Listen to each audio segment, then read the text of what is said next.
Imagine 10 years from now, you wake up in a world that is no longer familiar. The American empire overextended itself, and the enemies were able to destroy the world as you know it. Most of the United States collapsed into new nations, territories controlled by different groups, or left temporarily ungoverned. So, what would you do? How will you react? A power vacuum is left in your hometown, maybe somewhere in South Carolina, or wherever you are. Nevertheless, something has to change. What kind of civilization would you create?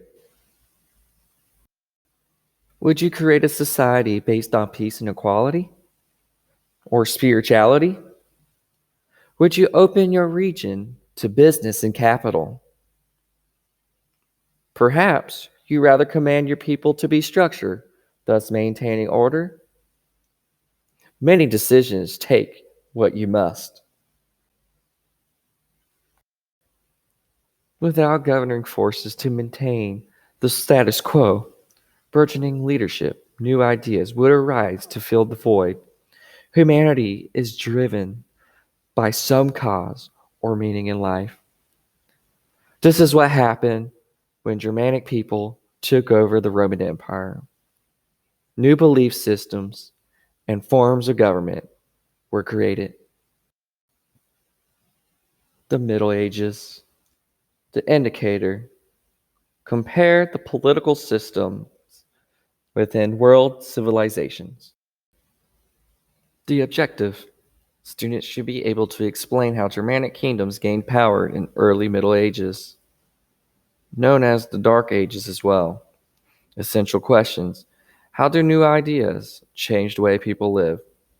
Guiding question. How did the Germanic groups build kingdoms in Western Europe? What factors contributed to clashes of culture that occurred during the Dark Ages as well? The Roman Empire was at the precipice of destruction. People became too distracted with bread and circuses, erasing cultural values that made the Romans so successful. There was political confusion all across the empire, resulting civil war and military juntas. Corruption was rampant with the political class. Economic downturns caused widespread poverty. Consequently, the last Roman emperor, Romulus Augustulus, was disposed by the Germanic leader called Odoacer in 476 AD. Odoacer was able to take over the remnants of the Roman army, thus ending Roman supremacy in Western Europe. The Roman Empire in Western Europe stood for 500 years.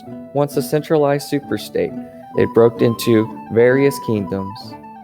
The vast majority of these rulers, like Odoacer himself, were non-Roman in origin.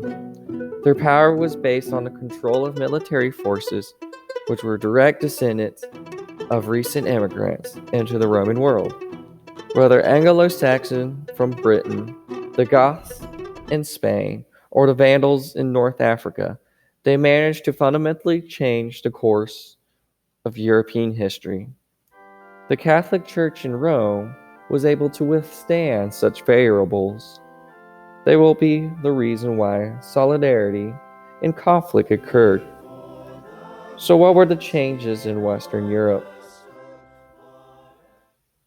As a result of the invasions and a weak central government, a new social and political system known as feudalism developed. Many city dwellers moved into the countryside in hopes of safety. Strong local lords formed a strict code of behavior and allegiances, which became the foundation of feudal life. The church replaced the Roman Empire as the main authority in Europe. Innovations like Roman concrete that built the roads and aqueducts were forgotten. Classical art was not appreciated. Roman edifices were destroyed to build smaller dwellings. And literacy rates plummet. This was the start of the Dark Ages. So, how did the Germanic groups build kingdoms in Western Europe?